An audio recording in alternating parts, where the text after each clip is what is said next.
Assalamualaikum warahmatullahi wabarakatuh. Kembali lagi bersama Minprof untuk melanjutkan kisah Yu Lejin, sang tentara bayaran yang kembali bersekolah.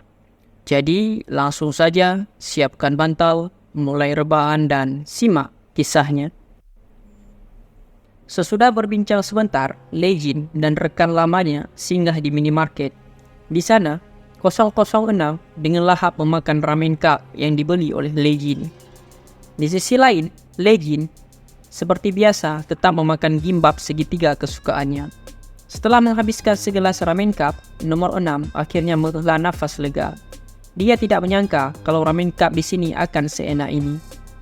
Lejin menimpali, selain proses membuatnya yang sangat mudah, ramen cup juga punya rasa yang enak dan berkalori tinggi. 006 takjub mendengar penjelasan Lejin. Ternyata ramen cup sangat efisien. Lejin kemudian bertanya padanya, jika pihak camp saja belum bisa menemukan Lejin sampai detik ini, bagaimana cara 006 menemukannya? 006 lalu menjelaskan, sejak lama dia sudah tahu kalau Lejin masih hidup. Ditambah lagi, memangnya ada orang yang lebih mengenal 001 lebih darinya? Lejin sedikit waspada mendengar jawaban itu. 006 lalu lanjut bertanya, apa ingatannya 001 telah kembali? Dan Lejin mengiyakannya. 006 bersyukur mendengarnya. Dia lalu berkata, sepertinya 032 tidak lama lagi juga akan mengetahui kalau rekan mereka 001 masih hidup. Dia juga penasaran dengan reaksinya.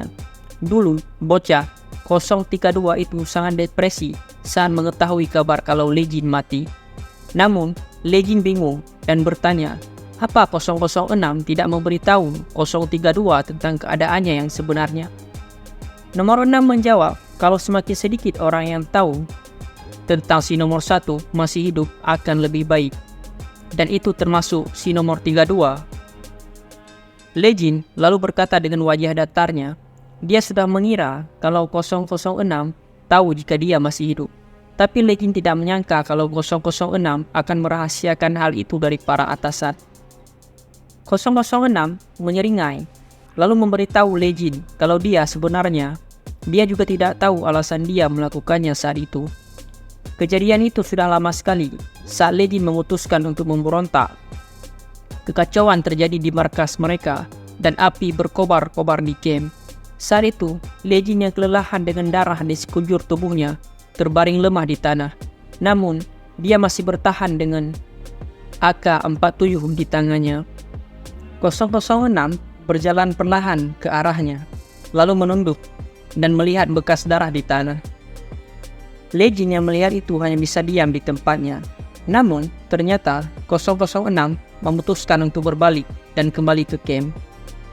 Kembali ke masa ini, 006 mengatakan, walau selama ini dia hidup seperti anjing yang mematuhi segala perintah dari camp, sepertinya dia sudah menganggap 001 sebagai temannya. Lejin akhirnya menurunkan kewaspadaannya. 006 lalu bertanya, apa seorang tentara bayaran yang terkenal sejak bertahun-tahun lalu dengan kode name Jin itu 001? Lejin tidak menjawab, tapi 006 tahu saat melihat raut wajah Lejin. Dia melanjutkan, wilayah aktivitas tentara bayaran Jin tidak tumpang tindih dengan ruang lingkup aktivitas camp.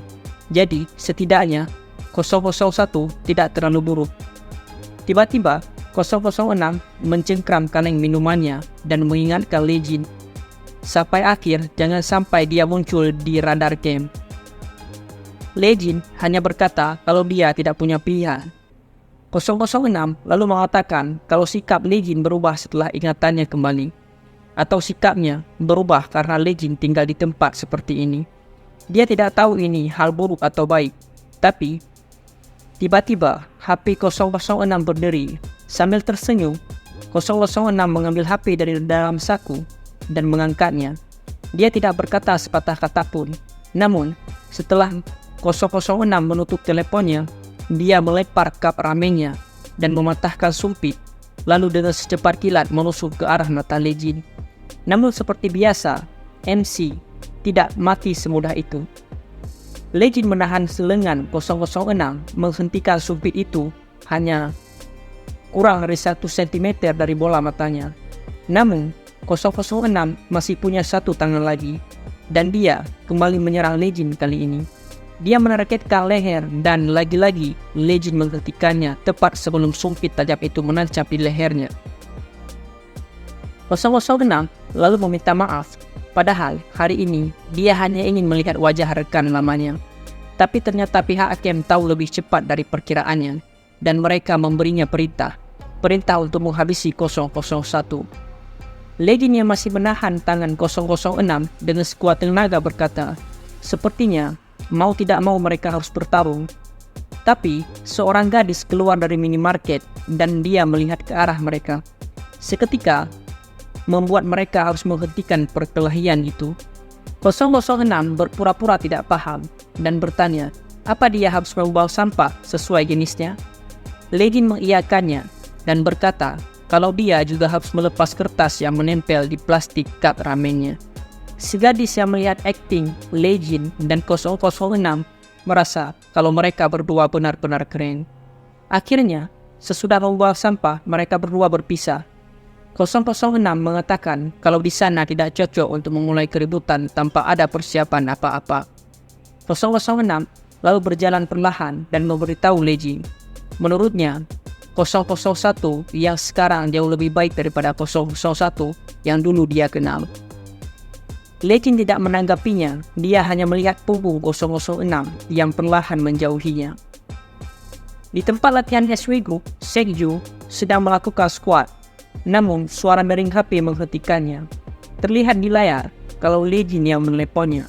Seikyu segera mengangkatnya dan bertanya, tidak biasanya Legend meneleponnya. Apa ada sesuatu?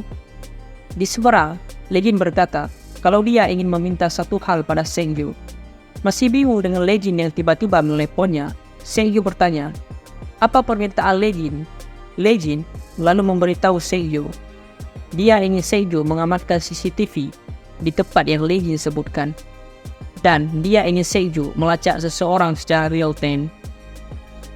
Mendengar permintaan itu, Seikyu heran kenapa Legend tiba-tiba jadi begini. Seikyu berkata kalau dia ingin melakukan permintaannya, dia harus menerima izin dari atasannya dulu. Dan juga prosesnya cukup lama, dan melacak seseorang membutuhkan waktu yang lebih lama lagi. Dia lalu bertanya kapan Legend membutuhkan informasinya. Dengan tegas Legend menjawab kalau dia butuh informasinya sekarang juga. Dia khawatir kalau 006 sudah mulai bergerak. Yang pertama dalam bahaya adalah kakek dan Daimyo. Jadi dia harus secepat mungkin mengurusnya. Namun Seikyu malah semakin kaget mengetahui hal itu. Di markasnya, Chadoshi bawahannya melaporkan tadi si bocah SMA singgah ke tempat mereka. Mendengar itu, Chadoshi menjadi ragu. Apa benar bocah itu datang kemari? Si bawahan meyakinkannya. Dia bilang kalau beberapa saat yang lalu, bocah itu datang ke sini untuk meminjam motor. Jadi, dia langsung meminjamkannya. Doshi akhirnya percaya. Tapi dia sedikit merasa kecewa. Seharusnya Legend memberitahunya dulu jika ingin datang ke tempatnya. Namun tiba-tiba dia tersadar kalau yang punya motor di sana hanya dia. Si bawahan segera memberitahu kalau dia memang meminjamkan motor milik ketuanya. Lalu dia bertanya apa seharusnya dia tidak boleh meminjamkan motor ketua. Doshi mengatakan jika dia tidak ada masalah dengan itu. Lagi pula dia juga sudah jarang menggunakan motornya. Si bawahan lalu bercerita dia sangat terkejut saat melihat bocah itu datang malam-malam. Bahkan akhir-akhir ini dia merasa tegang hanya dengan melihat seragam sekolah. Di sisi lain, Legend yang menggunakan motor Doshi menghubungi Seikyu. Seikyu memberitahunya tempat di mana orang yang Legend suruh cari. Dia sudah mengirimkan alamatnya. Seikyu yakin kalau dia masih belum berpindah dari tempat itu. Namun, Seikyu mengatakan saat dia melacak orang yang Legend cari, dia melihat kalau pergerakannya mencurigakan. Sepertinya dia menyadari CCTV dan pergerakannya tidak menentu, selalu berubah-ubah. Seikyu hanya bisa memikirkan satu alasan seseorang bertindak seperti itu. Dia ingin menutupi jejak pergerakannya. Seikyu lalu bertanya pada Legend, apa ada masalah? Legend menjawab singkat, dia punya masalah pribadi, lalu menutup teleponnya. Seijo yang sudah menduga Legend akan menjawab seperti itu hanya bisa diam. Dalam hatinya, Seijo yakin kalau ada sesuatu yang sedang terjadi. Melihat fakta bahwa Legend menanyakan rute pergerakan orang itu, sepertinya dia juga bergerak lebih dulu untuk mempersingkat waktu. Dan karena orang yang dilacak adalah orang asing, membuat Seijo tidak punya informasi apapun tentangnya. Seijo bertanya-tanya apa yang sedang terjadi sebenarnya. Legend akhirnya sampai di alamat yang dikirim oleh Seijo di pelabuhan. Legend mengamati situasinya. Melihat 006 menempati daerah pinggiran kota, bukannya tempat yang dekat dengan lokasinya, berarti dia belum lama sampai ke sini. Legend tidak bisa mengulur waktu lagi. Dia dalam posisi yang tidak menguntungkan karena dia punya orang yang harus dia lindungi. Legend harus mengakhiri semuanya di sini. Di dalam sebuah gudang, 006 sedang merelot pistolnya. Dia sedang bersiap-siap, tapi HP-nya berbunyi. Terlihat peneleponnya tidak punya nama. Dia segera mengangkat teleponnya. Lalu, seseorang dari markas bertanya padanya, bagaimana bisa 006 sudah berada di Korea? Mereka baru saja mengetahui kalau 001 juga ada di sana. 006 menjelaskan, dia tahu banyak tentang 001 karena mereka sudah bersama sejak pelatihan. Kebetulan dia baru saja menyelesaikan tugas di sekitar sana. Jadi, setelah mendengar kabar kalau 001 masih hidup, dia datang ke sana untuk berjaga-jaga. Mengetahui fakta kalau seorang pengkhianat ternyata masih hidup, dia harus menyingkirkannya dengan cara apapun itu. Mang Jarod yang menelepon 006 tersenyum jahat dan berkata dia mempercayai 006 untuk tugas ini. Namun Jarod mengingatkan 006 dia harus berhati-hati karena anak itu orang yang pernah memegang nomor 001. 006 membalas si Jarod, berkata kalau sudah lama sejak dia memegang nomor itu. Si Jarod setuju dengannya. Lagi pula, 001 sudah lama bersembunyi dengan tenang. Dia yakin kalau 001 tak banyak melakukan pertarungan langsung.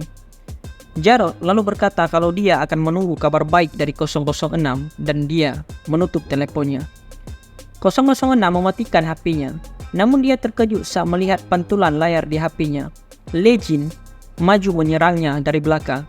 006 berusaha mengambil pistolnya, tapi itu sia-sia. Legend menerjang ke depan dan menjatuhkan 006, membuat pistol milik 006 terjatuh. Mereka berdua langsung mundur sedikit. 006 sedikit bingung, padahal dia yakin kalau Legend tidak mengikutinya. Dan juga dia sudah menghindari CCTV. Apa mungkin jumlah CCTV-nya lebih banyak daripada perkiraannya? Ya, akhirnya inilah yang terjadi. Mereka berdua kemudian memasang kuda-kuda. 006 lalu berkata, dia sudah mengira kalau 001 akan menemukannya dengan cepat. Tapi, bukannya ini terlalu cepat? Mereka berdua belum lama berpisah, namun 001 sudah bisa menemukannya. Legend hanya diam dan menatap tajam ke arah lawannya, membuat 006 berkata, bahkan sampai sekarang dia masih tak banyak bicara. 006 lalu maju menyerang Legend yang dengan segera ditahan oleh Legend. Masing-masing dari mereka berusaha melumpuhkan lawannya, namun mereka benar-benar seimbang. Di satu titik, 006 meninju wajah Legend, namun dia menghindari itu dan balik meninjunya. 006 mengelak ke samping, tapi Legend memukul wajahnya dengan sikunya, membuat 006 terhuyung ke belakang. Melihat lawannya sudah tak berdaya, Legend mengangkat kakinya, tapi kali ini lawannya tangguh. Dia menangkap kaki Legend, lalu dengan kerambit menggores paha Legend. 006 lalu memujinya. Jin, si tentara bayaran, kemampuannya sudah meningkat dibandingkan dulu. Legend berusaha menutupi lukanya, namun nomor 6 yang melihat kesempatan itu tidak menyia-nyiakannya. Dia kembali menyerang Legend dan mengincar lehernya. Legend harus benar-benar waspada, kalau tidak kerambit akan menembus lehernya. 006 melihat celah dan menusuk Legend, tapi Legend menahan itu dan menangkap tangan 006. Dia lalu berusaha melepaskan kerambit di tangannya, meski akhirnya 006 harus kehilangan kerambitnya. Namun dia berhasil menendang Legend sampai terjungkal. Karena dia sudah terlepas dari jangkauan serangan Lei Jin, 006 kembali memungut pistolnya dan mencoba menembak Lei Jin. Tapi Lei Jin melempar kerambit tadi dan tepat menancap di bahu 006, membuatnya kehilangan fokus untuk sesaat. Setelah menahan rasa sakit, 006 kembali menembak Lei Jin. Lei Jin berhasil menghindari karena tembakan 006 tidak stabil. Dia lalu berlindung di balik kotak kayu di sana. Pistol 006 kehabisan amunisi, membuatnya mengumpat. Dia berbalik dan dengan cepat mengemasi barang-barangnya. Lei Jin yang melihat 006 kabur dengan koper di tangannya memaksakan dirinya. Dia tidak bisa membiarkan 006 kabur. Lei Jin kemudian berlari sekuat tenaga mengejar 006. Namun dia terlambat.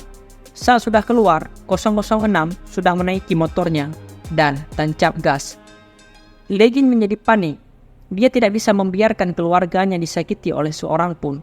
Namun, untungnya, sebuah mobil dengan kecepatan tinggi melaju dan menabrak 006, membuatnya terjatuh. Seseorang keluar dari mobil. Dia ternyata Seokyu. Lalu Seokyu bertanya, apa seharusnya dia tidak ikut campur urusan Lei Jin? Lei Jin masih terkejut, tapi dia dengan cepat berterima kasih pada Seokyu dan bersambung. Untuk episode yang akan datang, terlihat Lei Jin sedang menginterogasi 006. Dia bertanya, siapa saja yang sedang memburunya? Namun, 006 mengatakan kalau dia sudah tidak punya hal yang bisa diberitahu untuk Lei Jin. Mendengar jawaban itu, Lei Jin memainkan kerambitnya.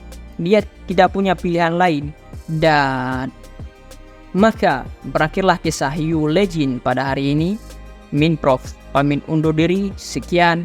Assalamualaikum warahmatullahi wabarakatuh.